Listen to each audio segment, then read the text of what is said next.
Baik, hari ini kita akan belajar tentang gerak lurus. Ada dua jenis gerak lurus yang umum, yaitu gerak lurus beraturan yang disingkat GLB dan gerak lurus berubah beraturan yang biasa disingkat GLBB. Kita akan belajar tentang GLB terlebih dahulu. Nah, pada GLB persamaan yang umum digunakan adalah kelajuan adalah jarak per waktu, kecepatan sama dengan perpindahan per waktu. Baik kelajuan maupun kecepatan memiliki lambang yang sama, V. Umumnya ditulis dalam bentuk S per T, akan tetapi S di sini bisa bermakna jarak, juga bisa bermakna perpindahan.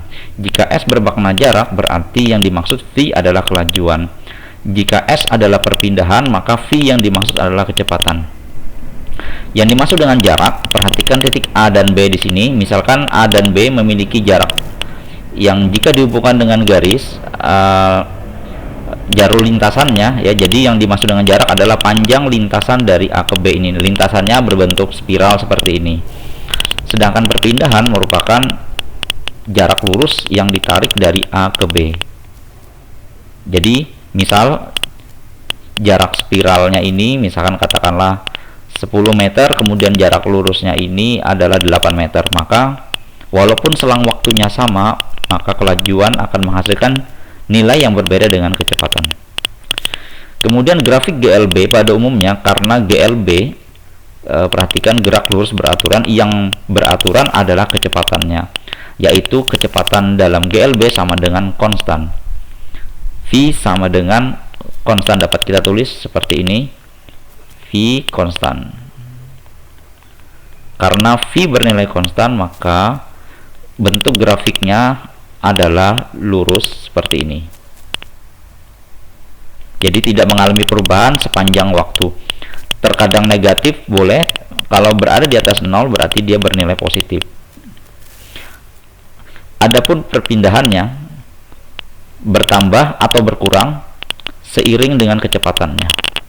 Jadi untuk grafik S dan T dalam GLB adalah berupa garis miring, bisa miring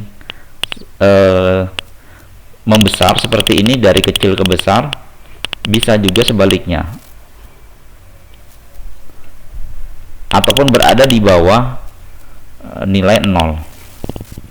Tapi pada umumnya GLB memiliki untuk grafik ST, grafiknya adalah garis lurus yang miring. Sekarang kita akan belajar tentang GLBB. Dalam GLBB yang mengalami perubahan adalah kecepatannya, jadi V-nya berubah. Nah, di dalam GLB muncul variabel bernama percepatan. Percepatan bernilai konstan untuk GLBB. Jika GLBB-nya sederhana, maka kita katakan A konstan. Adapun persamaan-persamaan yang digunakan dalam GLBB antara lain, karena V-nya berubah, berarti ada namanya V0 dan Vt, di mana V0 adalah kecepatan awal dan Vt adalah kecepatan akhir. Percepatan adalah selisih kecepatan akhir dengan kecepatan awal dibagi waktu.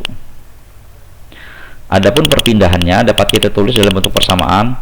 Perpindahan sama dengan kecepatan awal dikali T ditambah setengah dikali percepatan dikali T berpangkat yang 2. Jika rumus-rumus ini kita kombinasikan kembali, maka kita akan membentuk persamaan berikutnya, antara lain Vt pangkat 2 dikurang V0 pangkat 2 sama dengan 2 dikali percepatan dikali perpindahan. Atau persamaan yang lainnya seperti perpindahan sama dengan setengah kecepatan akhir ditambah kecepatan awal dikali waktu. Jadi kita bisa menggunakan salah satu dari 4 persamaan ini untuk menentukan nilai-nilai yang tidak diketahui di dalam GLBB. Dalam GLBB ada 3 jenis grafik yang perlu kita ingat.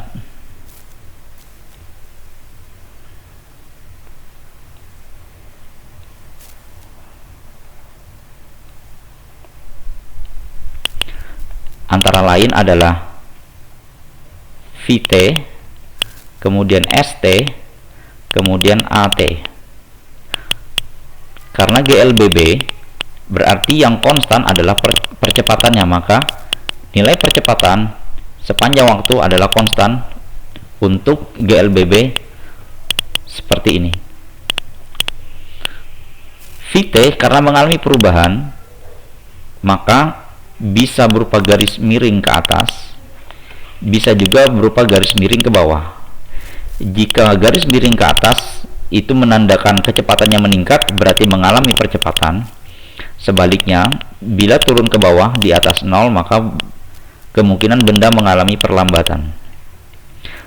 Namun pada dasarnya grafik GLBB itu miring ke atas ataupun miring ke bawah. Jika mendatar, maka kembali ke GLB. Adapun grafik ST di dalam GLBB itu berupa garis melengkung. Melengkungnya boleh seperti ini, dapat pula seperti ini, dapat pula seperti ini, dapat pula seperti ini, tergantung dari percepatan dan kecepatannya. Namun pada dasarnya pada GLBB grafik S terhadap T adalah grafik yang melengkung.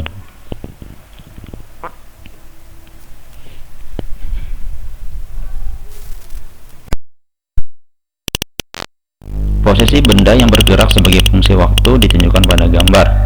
Pada selang waktu TA sampai dengan TB, maka benda titik. Nah, untuk menyelesaikan soal ini, yaitu soal SBMPTN tahun 2015, kita perlu memahami proses bagaimana kecepatan itu dipercepat atau diperlambat melalui grafik perpindahan terhadap waktu, ya. Jadi misalkan begini, kita mengetahui bahwasanya kecepatan itu adalah perubahan perpindahan terhadap selang waktu. Nah, kita akan fokus di sini. Jika kecepatannya ini dipercepat atau meningkat, berarti delta X-nya terhadap delta T itu dia semakin besar. Atau kalau kita buat seandainya ada segitiga, mungkin segitiganya pertamanya kecil, nah seperti ini, antara X dengan delta T ya di sini. Nanti makin menanjak, nanti makin menanjak. Nah, ini namanya dipercepat.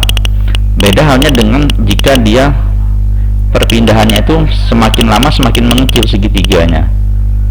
Pertama segini, mungkin kemudian melandai dan melandai. Nah, ini ada indikasi dia diperlambat. Nah, untuk mengetahui apakah dia dipercepat atau diperlambat, kita menarik garis singgung daripada garis perjalanan perpindahan terhadap waktu ini. Ini garis biru, akan kita tarik garis singgungnya, ya. Jadi pertama dia di sini, kemudian dia ada di sini, kemudian ada di sini. Nah, kalau kita perhatikan contoh ini, dia garis singgungnya itu semakin lama semakin menanjak. Nah, ini contoh. Berarti ini untuk contoh ini berarti V-nya dipercepat, ya. Dipercepat. Beda dengan ini, kita bisa melihat bahwasanya dia semakin lama pertama curam, kemudian agak melandai, kemudian melandai. Nah, ini ada indikasi dia mengalami perlambatan. Pertama dia curam, kemudian dia agak melandai, kemudian melandai. Kemudian untuk soal ini prinsipnya sama. Untuk mencarinya kita cukup menarik garis singgung. Karena ini hanya TA dan TB, kita akan mencoba memperbesar grafik TA dan TB ini bentuknya misalkan seperti ini.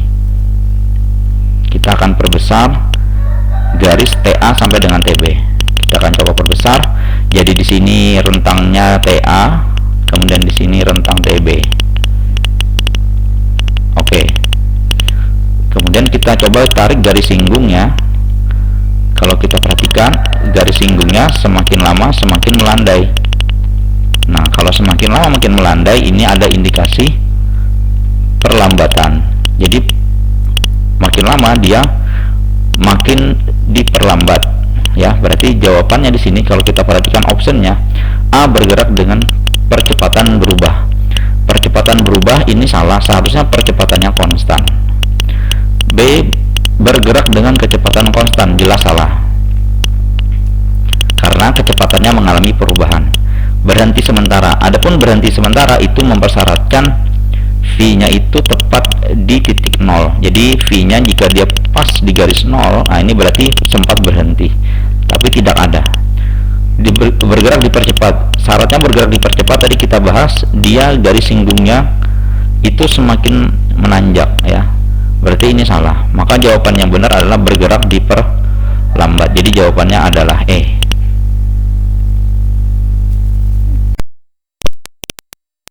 Benda dijelaskan oleh grafik hubungan antara kecepatan dan waktu seperti ditunjukkan gambar di bawah ini. Yang ditanyakan adalah jarak yang ditempuh oleh benda hingga detik ke-8 adalah titik-titik. Nah, untuk mengerjakan soal grafik V dan T ada dua cara yang kita bisa pergunakan. Cara pertama yaitu cara penggunaan rumus ya. Jadi perhatikan di sini pada grafik ini ada dua proses. Proses pertama dari detik ke-0 hingga detik ke-4 ini prosesnya adalah proses GLB karena dia kecepatannya konstan yaitu 10 meter per sekon. Nah, dari 4 detik hingga ke 8 detik ini dia mengalami proses namanya GLBB karena kecepatannya menurun dari 10 hingga menuju 0. Nah, untuk menghitung jarak yang ditempuh, kita harus menghitung satu persatu jarak yang ditempuh selama GLB kemudian ditambah dengan jarak yang ditempuh selama GLBB. Baik, pada proses GLB kita bisa menentukan jaraknya dengan rumus jarak sama dengan kelajuannya dikali selang waktu ya. V-nya di sini adalah 10 meter per sekon dikali dengan waktu antara 0 sampai 4 detik yaitu 4 sekon. Maka kita memperoleh jarak pada saat GLB adalah 40 meter. Kemudian kita lanjut ke proses GLBB. Nah, biasanya untuk proses GLBB kita menghitung jarak adalah pakai rumus begini. V0 dikali T ditambah setengah AT pangkat 2. Akan tetapi di sini percepatannya kita tidak mengetahui, sehingga kurang ideal memakai rumus ini. Lebih baik kita menggunakan rumus yang tanpa menggunakan percepatan. Kita bisa menggunakan rumus setengah V0 ditambah VT dikali T. Nah, kita bisa hitung setengah V0 nya adalah 10 ya. Kecepatan akhirnya saat di 8 adalah 0 dikali selang waktu dari 4 menuju 8. Jadi 8 dikurang 4 adalah 4 detik. Nah, kita akan memperoleh hasil 20 meter. Kemudian jarak totalnya berarti S sama dengan S1 ditambah S2 sama dengan 60 meter. Cara yang kedua, kita bisa memanfaatkan luas grafik untuk menentukan jarak ya. Jadi misalkan ini ada sebuah grafik, kalau ditanyakan jaraknya dengan syarat grafiknya adalah grafik V dan T. Ingat, grafiknya hanya khusus V dan T saja. Maka jarak yang ditempuh adalah luas bangunannya ya. Jadi jarak sama dengan luas di sini. Nah, pada soal ini kita melihat bentuknya adalah berbentuk trapesium ya. Oke, trapesium seperti ini. Nah, di sini dengan panjang alasnya dari sini sampai sini adalah 8, kemudian di bagian atas ini 4, kemudian tingginya adalah 10. Nah, kita bisa menghitung luas trapesium ini dengan rumus setengah A ditambah B dikali T. Setengah A nya adalah 8, B nya adalah 4, dan T nya adalah 10. Dan kita akan memperoleh 8 ditambah 4 12, 12 dibagi 2 6, 6 kali 10 60. Nah, kita akan memperoleh jawaban yang sama dari dua cara ini.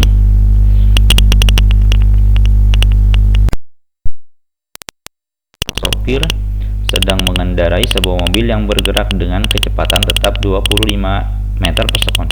Ketika sopir melihat seorang anak yang tiba-tiba menyeberang jalan, diperlukan waktu 0,10 sekon bagi sopir untuk bereaksi dan mengerem. Akibatnya mobil melambat dengan percepatan tetap 5,0 meter per sekon kuadrat dan berhenti.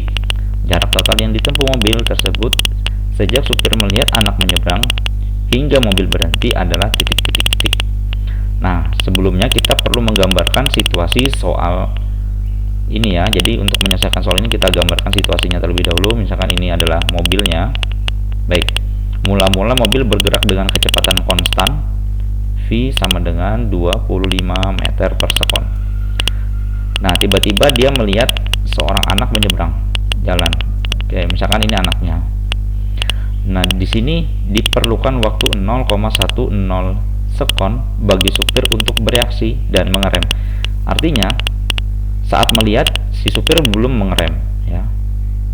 Nah, dia mengerem saat 0,10 detik semenjak dia melihatnya. Jadi ini adalah time frame, di sini saat supir melihat dan di sini saat supir mulai mengerem. Kemudian di sini mobil mengalami perlambatan. Nah, katakanlah di sini sampai mobilnya itu berhenti. Ya.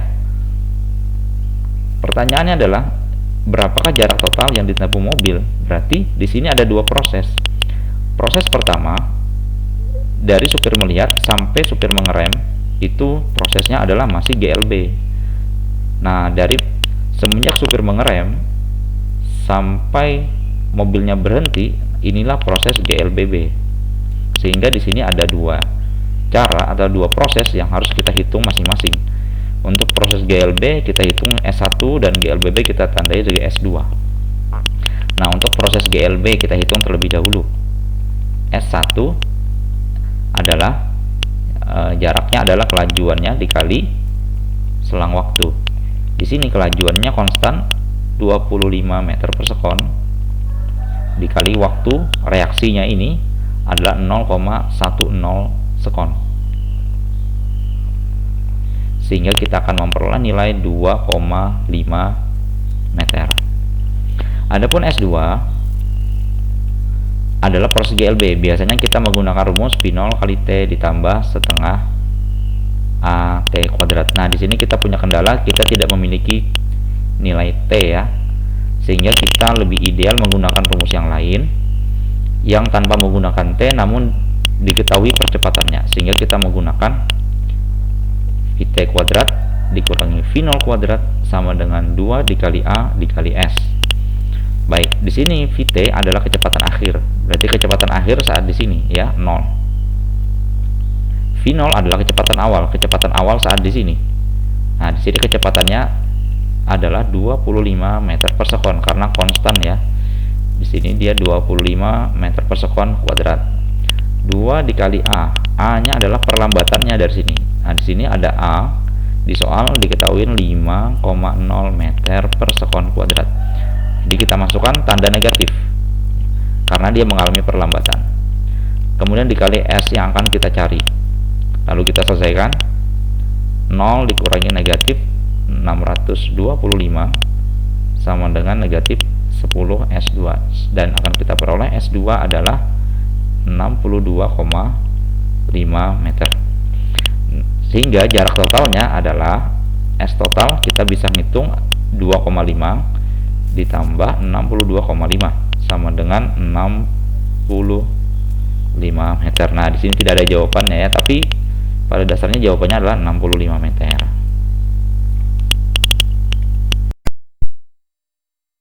Membahas tentang gerak vertikal dan gerak parabola. Nah, gerak vertikal nama lainnya itu gerak jatuh bebas ya. Jadi maknanya begini. Gerak vertikal adalah gerakan benda yang dilihat dari arah vertikal saja. Jadi kadang bendanya itu naik, kadang bendanya itu turun. Seperti ini. Nah, di dalam gerak vertikal tentu saja yang terjadi hanyalah proses GLBB ya, gerak lurus berubah beraturan.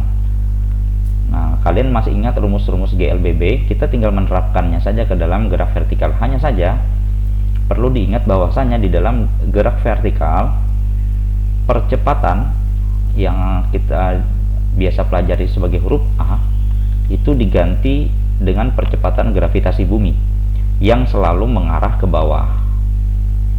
Sehingga dari sini akan ada dua dampak. Dampaknya adalah saat benda naik ke atas, ya, dimana kita tahu bahwa V-nya itu ke atas. Nah, sedangkan percepatannya itu ke bawah. Nah, jika berbeda tanda antara V dengan G, maka ini disebut mengalami perlambatan. Namun bila halnya kecepatan benda searah dengan percepatan gravitasinya, maka di sini benda akan mengalami percepatan. Nah, sehingga rumus-rumus yang kita pelajari di GLBB seperti kecepatan akhir sama dengan kecepatan awal ditambah A kali T, kita cukup mengganti komponen A-nya saja menjadi G kali T. Sedangkan tanda plus ataupun minusnya tergantung dari dia perlambatan atau percepatan. Jika dia perlambatan, kita cukup mengganti tandanya menjadi negatif, dan sebaliknya menjadi positif bila percepatan. Sama halnya dengan rumus S-nya tadi. Jarak adalah kecepatan awal dikali selang waktu ditambah setengah AT kuadrat. Nah, di sini huruf A-nya akan kita ganti menjadi huruf G. Tandanya plus atau minusnya tergantung apakah dia perlambatan atau percepatan. Kalau dia perlambatan berarti bertanda negatif, sebaliknya jika percepatan bertanda positif. Umumnya lambang S tidak digunakan di dalam gerak vertikal, tapi menggunakan H, istilah H. V0 kali T ditambah setengah GT kuadrat. Nah, kita cukup mempelajari rumus-rumus ini aja. Adapun rumus jadinya, misalkan terkadang kita menemukan rumus singkat, silahkan kalian pelajari seperti pada contoh ini di layar. Kita memiliki rumus singkat ya, gerak jatuh bebas T sama dengan akar 2H per G. Kemudian kecepatan benda jatuh bebas V sama dengan akar 2GH. Namun kita mencukupkan hanya menggunakan rumus GLBB saja, asal kita paham konsepnya itu lebih baik, karena bisa saja kita lupa. Sekarang kita masuk ke gerak parabola. Nah, pada gerak parabola ini pada dasarnya adalah gabungan dari GLB dan GLBB. Jadi saat benda mengalami gerak parabola, jadi dilempar seperti ini misalkan, maka di sini benda mengalami dua komponen gerakan, ya. Yang pertama vertikal, yang kedua horizontal. Nah, secara vertikal benda mengalami proses GLBB. Karena dia vertikal berarti dia kembali ke konsep gerak vertikal atau gerak jatuh bebas. Saat dia horizontal, maka kita memakai konsep GLB saja. Nah, kemudian dipadukan dengan trigonometri, misalkan di sini ada sudut ya, maka di sini huruf Y, segala huruf Y, misalkan VY dan ini VX. Kita bisa menulis VY-nya, komponen VY adalah kecepatan awalnya dikali sin dari sudutnya. Sedangkan komponen X adalah V0 dikali cos sudutnya ya. Mohon maaf ini memakai theta ya, saya memakai theta tadi. Adapun rumus-rumus yang kita pergunakan itu sama dengan rumus GLB dan GLBB. Nah, jika kita memakai GLB untuk proses horizontalnya, maka misalkan di sini memakai lambang huruf X untuk jarak mendatar dan H untuk ketinggian. Ingat X adalah komponen horizontal, maka misalkan kita mencari X, kita masih ingat rumus GLB, S adalah V kali T. Nah, kita tinggal masukkan saja X adalah komponen kecepatan horizontalnya dikali waktunya. Atau tadi kita memakai theta ya, mohon maaf, X sama dengan V0 cos theta dikali waktu. Jika kita menggunakan GLBB sama halnya, untuk H adalah S-nya. Berarti kalau kita memakai, ingat rumus S, V0 kali T ditambah setengah AT kuadrat. Nah, komponen V0-nya harus memakai komponen Y, berarti VY atau V0 kali sin theta dikali T ditambah setengah. Nah, ingat A-nya adalah percepatan gravitasi karena memakai konsep gerak parabola, gerak vertikal. Adapun tandanya plus atau minus tergantung.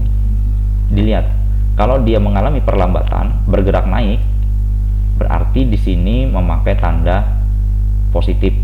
Jika mohon maaf, negatif ya, perlambatan untuk negatif. Jika sebaliknya dia positif. Namun umumnya lebih amannya sih, jika V0-nya ini sudah mengarah ke atas, kita bisanya menggunakan H V0 sin theta kali T dikurang setengah GT kuadrat. Kita menganggap sudah mengalami perlambatan, walaupun nanti di sini dia mengalami percepatan, tapi umumnya benda mengalami perlambatan di awal-awal seperti ini, walaupun nanti terkadang ada percepatannya. Jadi S kita ganti dengan huruf H.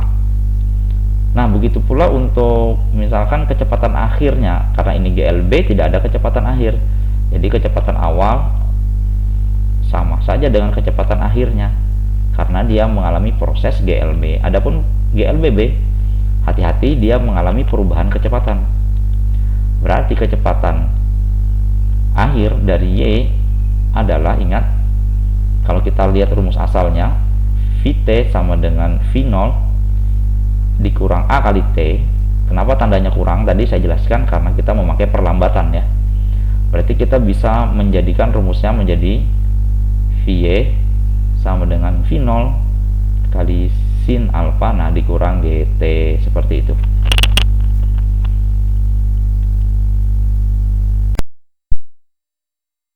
Jatuh bebas ya.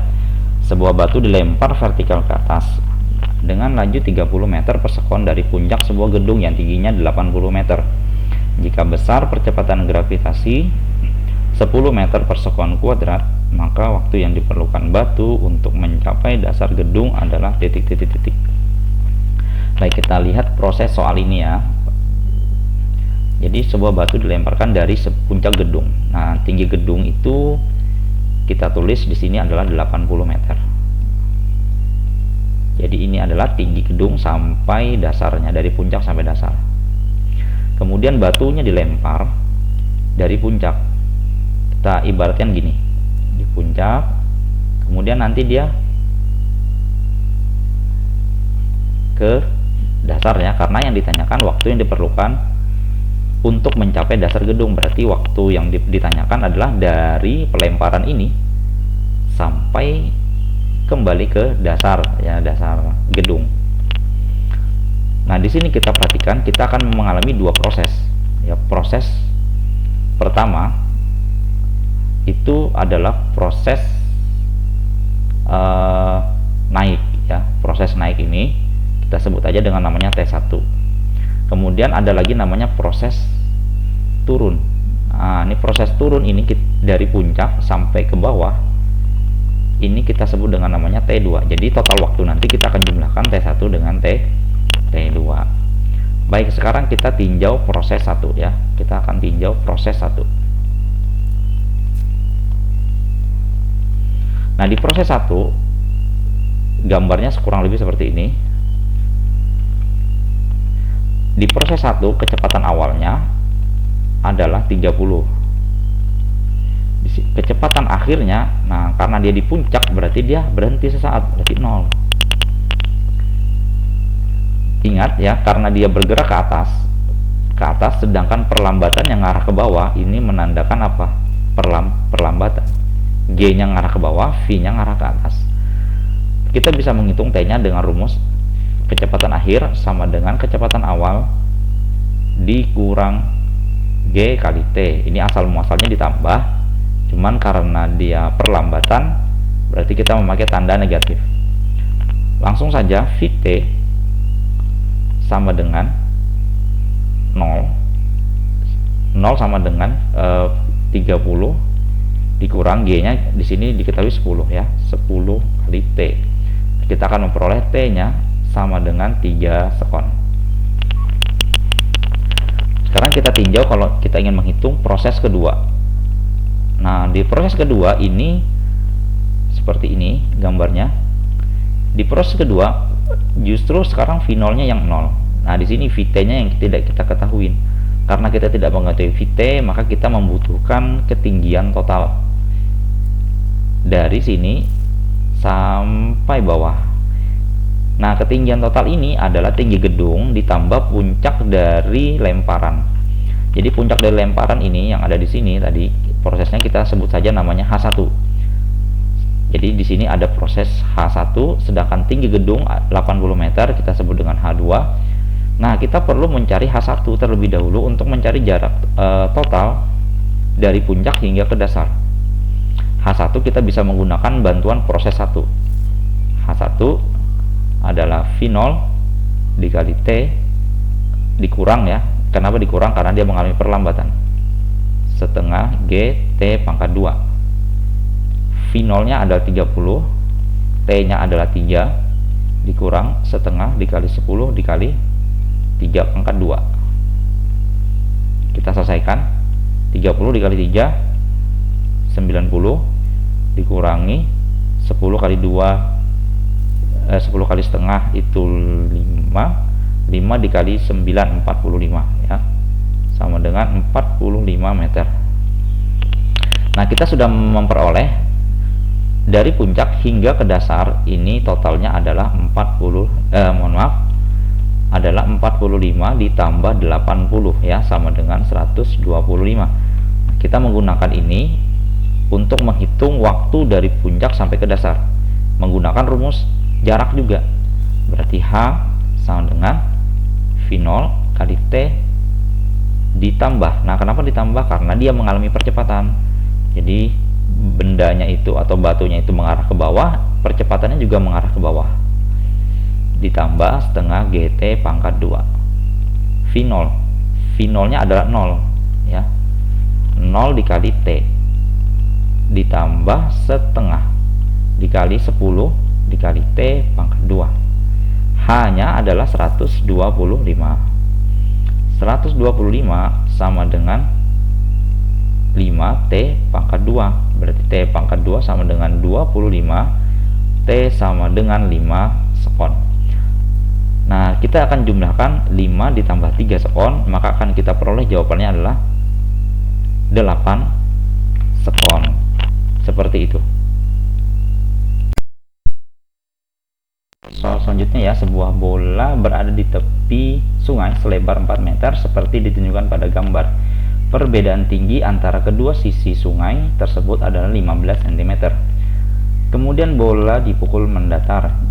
Jika percepatan gravitasi G sama dengan 10 meter per sekon kuadrat, besar kelajuan minimum yang diberikan pada bola tersebut agar tidak jatuh ke dalam sungai adalah titik-titik-titik. Nah, di sini yang ditanyakan adalah kelajuan minimum, berarti di sini adalah kecepatan mendatarnya ya, V0-nya.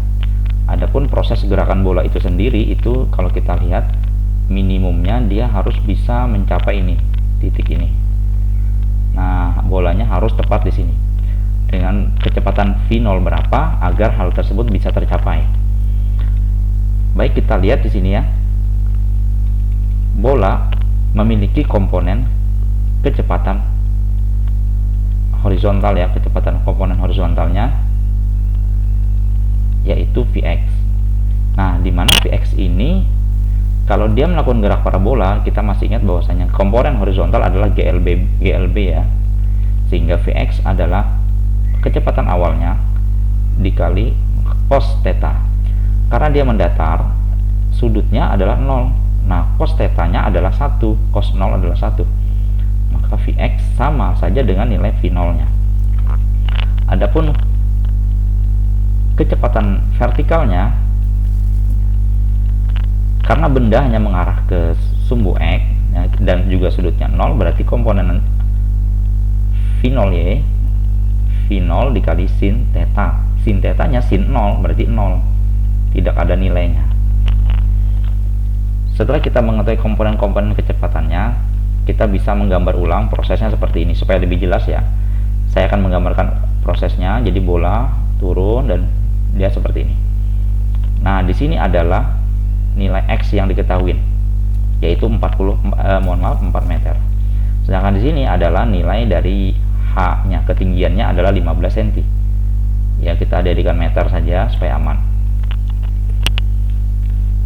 Sekarang kita hitung secara horizontal untuk mencari kecepatan awalnya, V0-nya. Jadi, dalam komponen horizontal atau proses GLB kita mengetahui bahwasanya kecepatan adalah perpindahan dibagi waktu ya.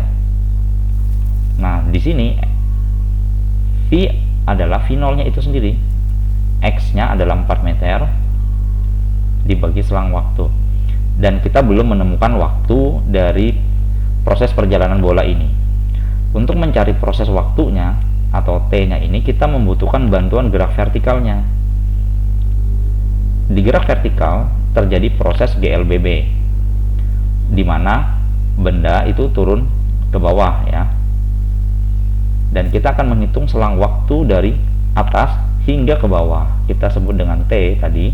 Kita bisa menggunakan persamaan dari asal rumus GLBB ya, S sama dengan V0T ditambah setengah AT pangkat 2. S kita modifikasi menjadi H.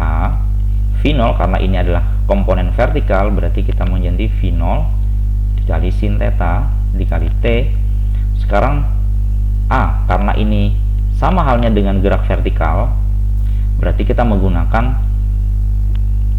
percepatan gravitasi. Adapun tandanya plus atau minus, kita perhatikan percepatan gravitasi itu mengarah ke bawah, sedangkan bola juga mengarah ke bawah komponen vertikalnya, berarti antara V dan G memiliki arah yang sama sehingga mengalami percepatan, dan kita memberikan tanda tambah di sini.